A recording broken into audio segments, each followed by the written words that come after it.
Olá, pessoal. Eu sou a Silvia Bassi, publisher da The Shift, e eu falo aqui do estúdio Febraban Tech Trends durante a Febraban Tech 2023.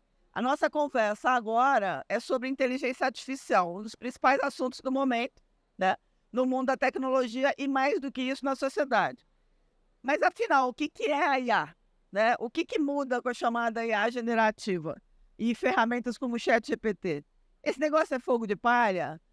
Vai acabar? É um hype? Para trazer mais detalhes sobre o tema e destacar as aplicações da IA nos negócios, o nosso convidado é o meu xará aqui, o Silvio Eduardo de Andrade, diretor estrategista digital da BRQ Digital Solutions. Silvio, obrigada pela sua presença. Eu acho que a pergunta é: a gente está vivendo um hype, está vivendo um boom, ou esse negócio vai daqui para frente acelerar cada vez mais? Legal, prazer estar aqui com vocês para falar desse tema.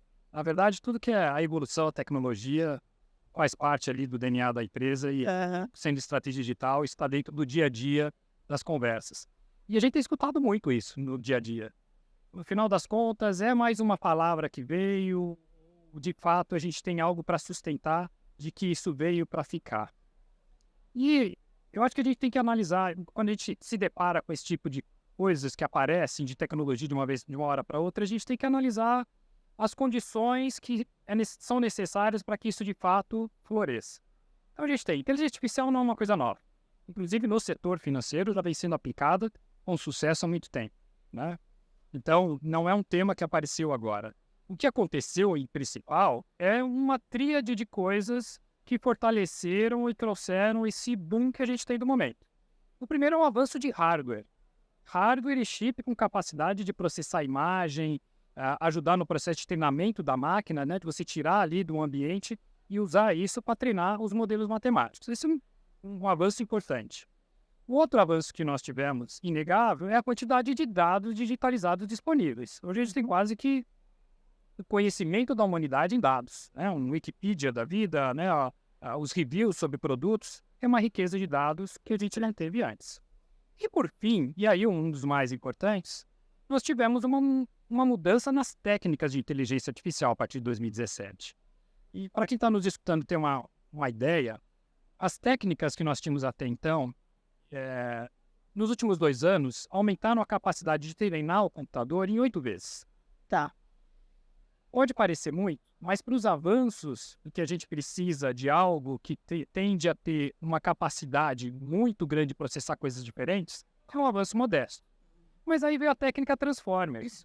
Nesses 2 anos de Transformers, ela já aumentou em 275 vezes a capacidade de transformação, né, de processar dados. Aham. Então, aqui a gente vê necessariamente que nós temos bases para sustentar que não veio. É uma tecnologia antiga, numa técnica que está avançando, uma capacidade que só aumenta dadas as características de software e as características de hardware. Então, não é um boom, é algo que É veio o sólido. para nos atingir por todos os lados, mas com base técnica muito sólida. É o que todo mundo chama de tempestade perfeita, né? Junta poder computacional com novas ferramentas, com a quantidade de dados, você tem um avanço. E aí eu queria te perguntar o seguinte: a IA generativa, ela, vamos dizer assim, vai explodir em novembro, né? E todo mundo, de repente, descobriu, ela ficou mais perto das pessoas por causa do ChatGPT, por exemplo, né? O que ela muda na dinâmica dos negócios? Que tipo de aplicações a gente pode olhar e mirar? É, a inteligência generativa ela trouxe essa capacidade de humanizar, né, a tecnologia. Até então, você tinha que usar essa inteligência embarcada em alguma coisa. Perfeito. Então, eu faço um processo em que lá dentro de uma caixa, está a inteligência. E agora a gente tem essa capacidade de conversar em linguagem natural, se fazer entender. E agora ela, mais do que nunca, é um front-end, né? Agora, através dela, eu peço um código de software e a mágica acontece. Através dela, eu peço uma imagem e a mágica acontece. Então, ela tem essa característica de humanizar o digital, humanizar as relações digitais. E quando a gente olha para isso, as implicações são para todos os lados, né?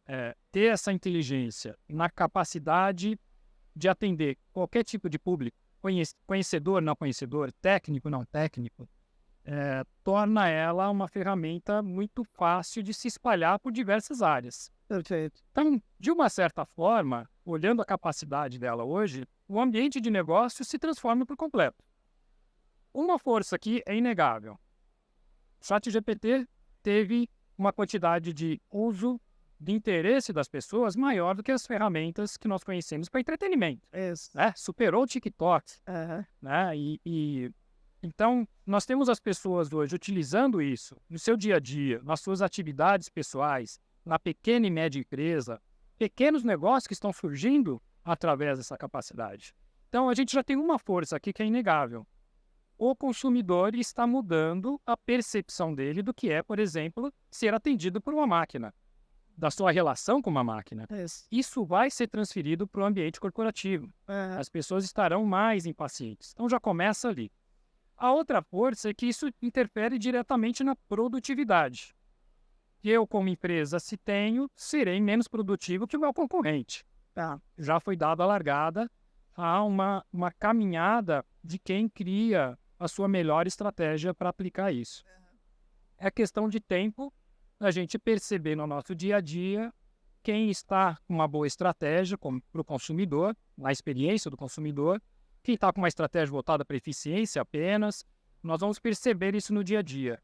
Então, o ambiente de negócios hoje está sofrendo já uma competição de como que será embarcado isso dentro das estruturas das corporações. Engatando nessa questão do ambiente de negócios, como é que ela entra no setor financeiro? As possibilidades são muitas.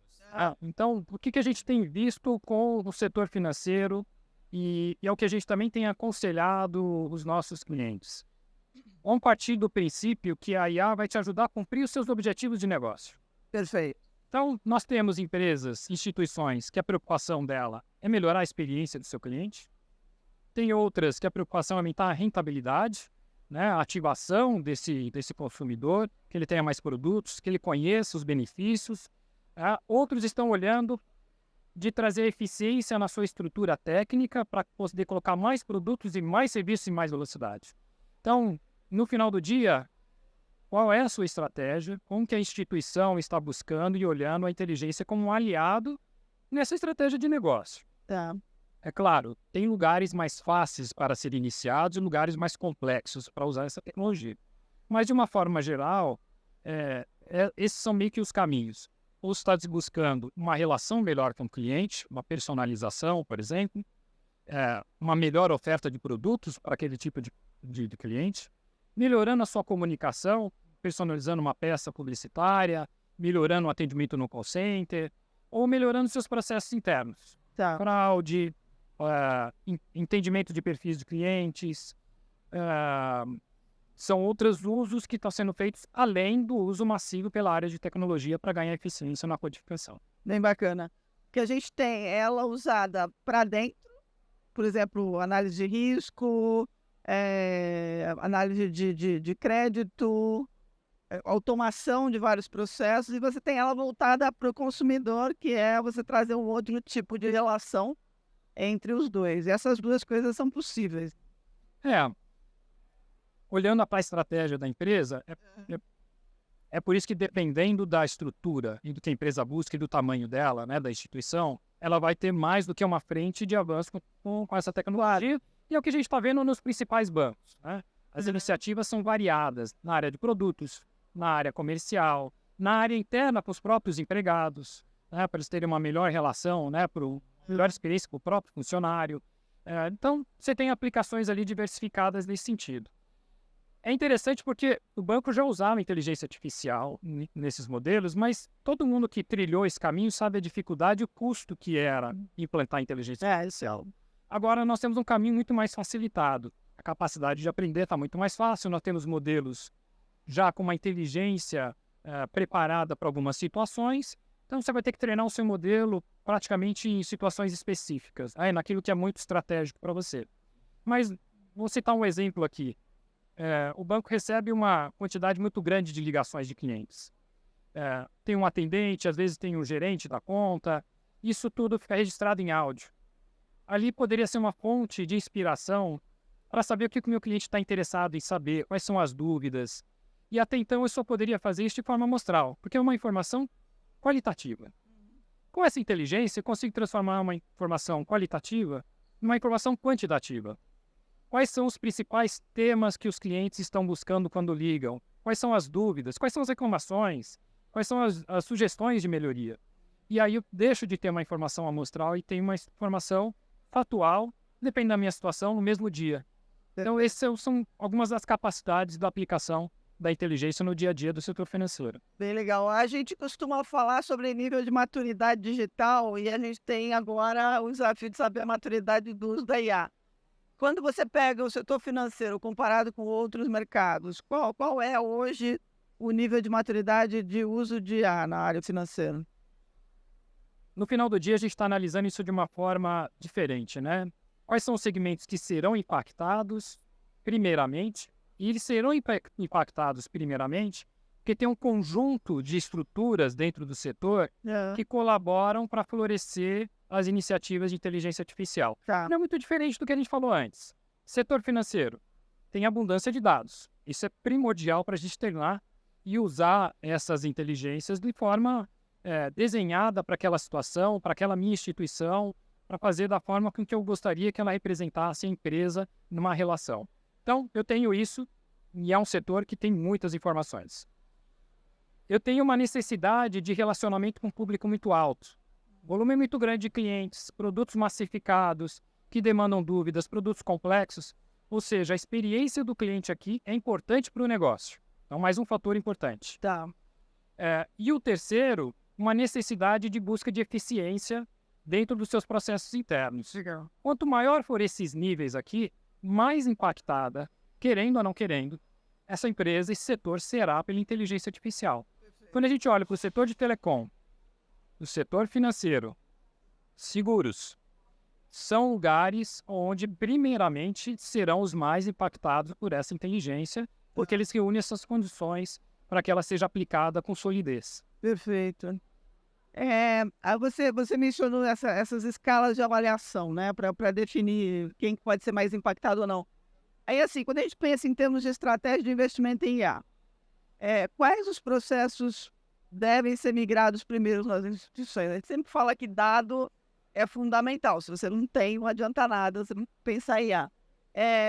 Como é que se começa uma jornada de IA? O ambiente corporativo ele demanda mais camadas do que o que as pessoas conhecem do uso do chat GPT, por exemplo. Né? Vai demandar governança, vai demandar controle, vai demandar até uma arquitetura pensando um pouquinho mais na frente. Né? Uma coisa que para a gente já está muito claro, o futuro é multi-IA. Então, até nesse pensar agora do como começar, tem que imaginar que não vai demorar muito. Para a minha estratégia corporativa, para a minha estratégia da minha instituição, eu tenho que trabalhar mais do que com uma inteligência artificial. Isso vai chegar cedo ou mais cedo. Sabendo disso, o jeito melhor de começar é onde eu crio um ambiente para testar essas possibilidades, conhecer mais das limitações das ferramentas atuais e que seja um teste seguro, que eu não ponha em risco transações, que eu não coloque em risco informações que sejam ultramente sigilosas. Então, vamos criar um bom case, um case que incentive a empresa a continuar investindo nisso, que mostre o potencial, que mostre que isso traz resultado, seja de NPS, seja financeiro, seja de eficiência. Então, o lugar para se começar é um lugar mais seguro, mas ao mesmo tempo um lugar onde eu tenho um plano de negócio muito objetivo. Eu vou aplicar aqui e vou ganhar com isso, né? Para que isso seja aprovado. Porque cada vez mais vai demandar uma estrutura, uma arquitetura, um investimento. E o que a gente precisa agora é de um bom exemplo. E o bom exemplo está nos lugares menos arriscados. Eu não faria nada inicialmente com inteligência artificial, neste volume, que seja muito arriscado. Tá. Vamos começar com as coisas que ela, no core dela, ela está preparada, né? Interpretar a linguagem, análise de sentimento, transcrever ligações do call center, recomendar produtos. Aqui é um lugar seguro para aplicar isso e que vai ser muito fácil provar o business case. Legal, muito bom. Tem um relatório da OCDE chamado Inteligência Artificial, Machine Learning e Big Data, ele é de 2021. E eles calculam que a entrada, a aceleração da IA no setor financeiro traz vantagens competitivas e aumenta a produtividade. Quando a gente compara isso dentro de um cenário como o Open Finance, por exemplo, o que pode mudar? Onde que pode estar maior aceleração? Quando a gente olha para a situação atual do Open Finance no setor financeiro, nós temos uma situação tanto quanto interessante nesse momento. Primeiro, a gente tem um esforço muito grande para conseguir que as pessoas se sintam confortáveis em conceder os dados. Quando eu faço isso como consumidor e vou conceder os meus dados, eu fico imaginando uma contrapartida. Né? Eu faço isso imaginando algum benefício. O que acontece agora é que, por uma série de questões, esse benefício demora a chegar. E a concessão ela tem que ser renovada todo ano.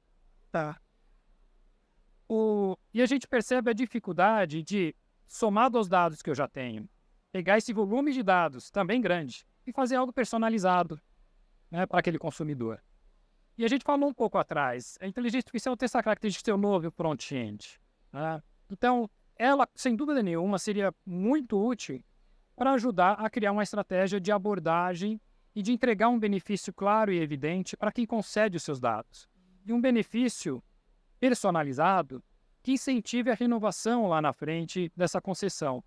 Então, talvez ela tenha chegado num momento muito importante. É um momento em que eu já lido com um volume de dados muito grande, a maioria das empresas estão repensando suas estruturas de CRM, mas elas não estão prontas ainda para você chegar num nível de personalização no próximo mês, mas você tem uma inteligência que você poderia, analisando aqueles dados, entender a sua situação e fazer uma recomendação, criar um benefício objetivo para essas pessoas.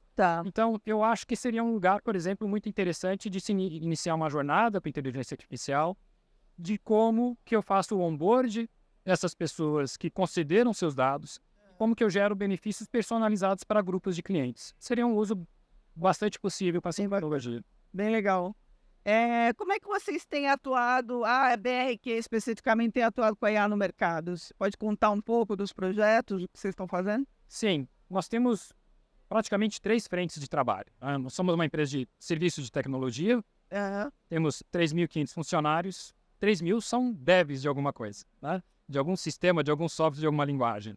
E a gente sabe que a inteligência, uma das capacidades dela é de ajudar na codificação.